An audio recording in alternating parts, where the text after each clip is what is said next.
pendidikan di Papua itu kita 57 atau 60 indikator kami tertinggal dengan daerah Jawa. 60 indikator. Satu indikator adalah guru. Ini guru kan tidak banyak nih Pak, 3.000 ini sangat kecil sekali. Harusnya tuh dengan impres, kekuatan impres nomor 9 2019, BIM salah BIM 4.000 diterima.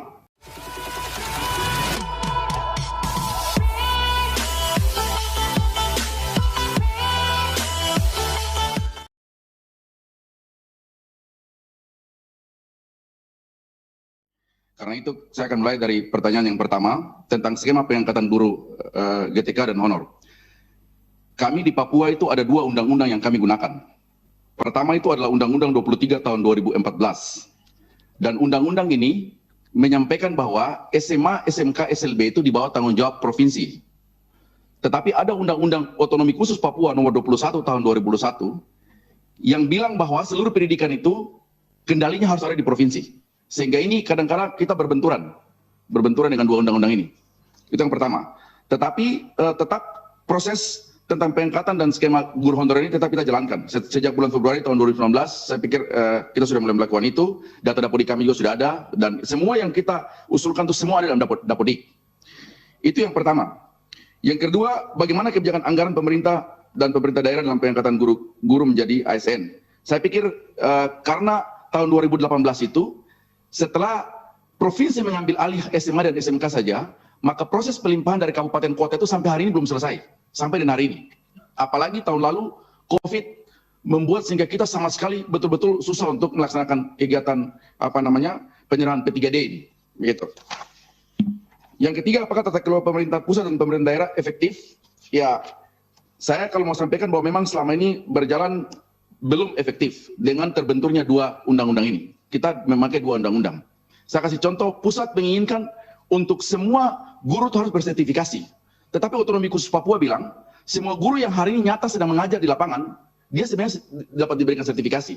Seperti itu. Ini hal-hal yang membuat sehingga kita sedikit berbenturan. Tetapi koordinasi saya pikir tetap jalan. Yang keempat, standar kompetensi. Saya pikir ini hal yang terjadi di mana-mana dan ini kami tidak rubah. Tetap standar ini kita pakai.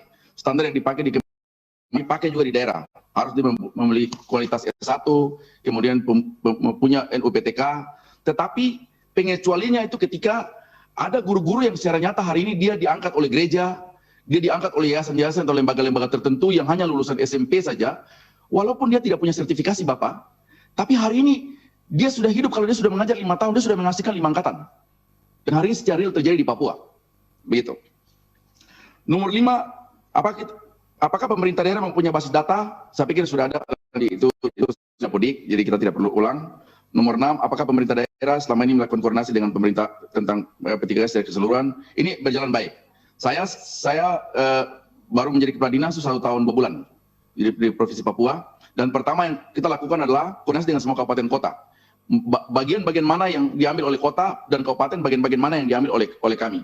Dan selama ini juga cukup baik hubungan komunikasi dengan kami, dengan Dirjen, khususnya Dirjen GTK. Saya sudah 2 kali bertemu dan banyak hal yang sudah kita sampaikan. Dan biasanya diskusi sedikit lengkap. Selain diskusi SMA, SMK, tapi kami juga diskusi tentang SD, SMP, tapi juga perguruan tinggi yang sering kita lakukan. Kemudian, apakah pemerintah mendapat informasi tentang kebijakan anggaran P3K? Ini yang saya pikir sama dengan Bapak Gubernur. Kami di Papua menginginkan itu adalah jangan ganggu uang daerah. Tapi tolong Bapak-Bapak di Komisi intervensi ke Kementerian Keuangan, lalu kita dibantu langsung dari pusat. Karena kami punya angka P3K yang kami usulkan juga tidak banyak, Pak. Papua itu kecil. Karena itu tolong kami di bagian-bagian itu. Begitu. Terakhir, apakah fasilitas GTK untuk penyandang cacat dalam skema pengangkatan GTK melalui disiapkan? Kita tidak siapkan. Selama ini pengangkatan guru itu kita gabung saja dalam pengangkatan ASN secara umum. Begitu. Hari ini dokumen yang kami bawa itu pengusulan P3K yang kita harap mendapat penggajian dari pusat itu sebanyak 1.400 orang. Kemudian honor murni itu 3.527 orang. Bapak Ketua Komisi yang terhormat dan semua anggota komisi, kami tahun lalu keluar Impres nomor 9 tahun 2019 tentang percepatan Papua dan Papua Barat yang dipimpin oleh Wakil Presiden secara langsung. Dan Impres ini berlaku hanya 4 tahun, dia akan berakhir.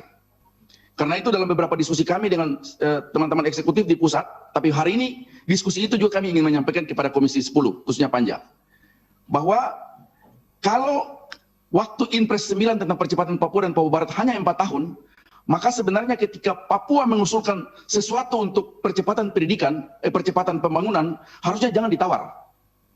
Saya kasih contoh begini, pendidikan di Papua itu kita 57 atau 60 indikator kami tertinggal dengan daerah Jawa, 60 indikator.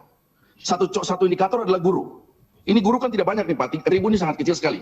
Harusnya tuh dengan Inpres, kekuatan Inpres nomor 9 2019, BIM salah BIM 4.000 diterima. Jadi tidak boleh tawar. Kalau tawar lagi masih ada masalah lain. Karena kita belum bicara lagi tentang sarana prasarana, kita belum bicara lagi tentang keamanan yang mengganggu pendidikan di Papua, kita belum bicara lagi tentang lingkungan sosial, kita belum bicara tentang kemiskinan. 60 indikator. Karena itu tolong indikator-indikator ini satu-satu kita tuntaskan. Jangan kita tawar sehingga akhirnya kalau tawar tetap dia seperti spot-spot. Selesaikan satu, tapi masalahnya sama tetap. Sarana prasarana tapi hanya baru selesai di daerah kota. Yang lain masih. Belum lagi kita bicara tentang daring. Hari ini di Papua hanya 36% saja yang bisa terima daring dengan baik. 60% lain kita harus offline. Begitu. Sementara itu, pusat punya program tentang asesmen nasional ini harus kita lakukan. Sedangkan asesmen nasional hanya bisa dilakukan bagi sekolah-sekolah yang sudah pernah melakukan UNBK, ujian nasional berbasis komputer. Yang lain tidak bisa. Karena kami sangat tergantung kepada jaringan internet. Begitu. Ini baru pasang jaringan, tiba-tiba ada masalah lain lagi. Karena itu dalam beberapa percakapan kami dengan teman-teman di pusat, kemarin kami menyampaikan terima kasih, Kementerian menyiapkan kuota gratis, tapi itu hanya berlaku untuk mereka yang ada jaringan. Bagaimana dengan mereka yang tidak punya jaringan? Karena itu kita dorong supaya pusat juga menyiapkan dana untuk pencetak buku secara langsung, tapi juga dana cash yang guru-guru bisa pergi dan menyelesaikan kegiatan-kegiatan yang langsung ke anak-anak murid. Saya pikir, oh ya, ini PowerPoint kami sudah ada, saya juga akan serahkan, ini yang kita sudah siapkan. Next sedikit, secepat saya. 2 menit Pak, izin, 2 menit.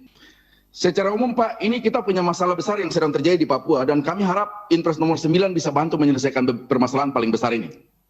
Permasalahan yang paling pertama tuh, Panja sudah terbentuk, ini sudah luar biasa. Karena itu, pemerintah daerah sangat bergantung sekali kepada Bapak Ibu mereka hari ini. Kami sekarang sangat bermohon-mohon, begitu. Untuk ini kita selesaikan masalah guru ini. Karena ini kita baru bicara orangnya Pak. Kita belum bicara mereka punya kehidupan yang lain. Mereka sudah lulus jadi pegawai negeri saja tuh alhamdulillah setengah mati. Tapi kita belum bicara bagaimana di mana mereka tinggal. Bagaimana mereka sampai ke tempat kerja. Apakah mereka aman atau tidak di sana. Itu kita belum bicara itu. Karena itu masalah guru tolong diselesaikan. Yang kedua sarana prasarana. Hari ini kita punya permasalahan di mana-mana sarana prasarana terjadi. Ada guru-guru saya yang kerjanya tiap hari bawa map Pak. Kalau satu sekolah 5 guru ada, mohon maaf teman-teman Komisi 10 yang di rumah bisa mendengar ini baik karena daerah-daerah bisa mengikuti ini dengan baik.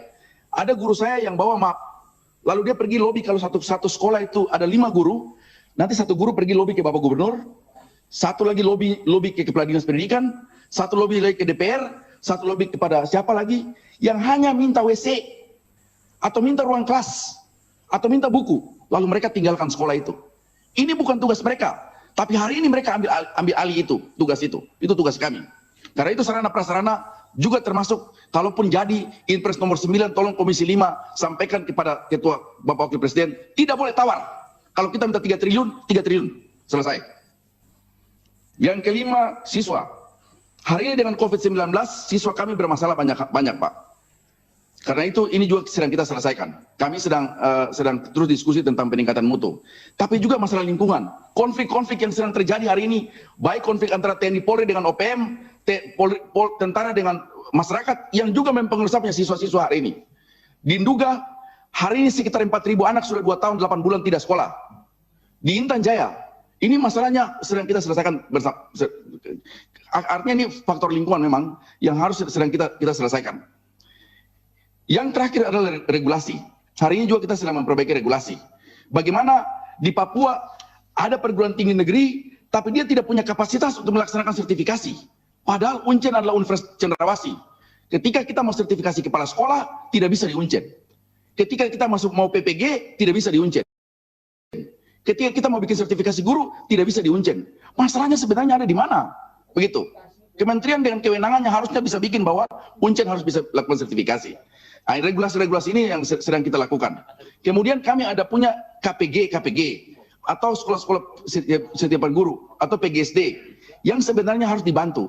Uncen harus dibantu sebagai perguruan tinggi yang menyiapkan juga tenaga-tenaga guru.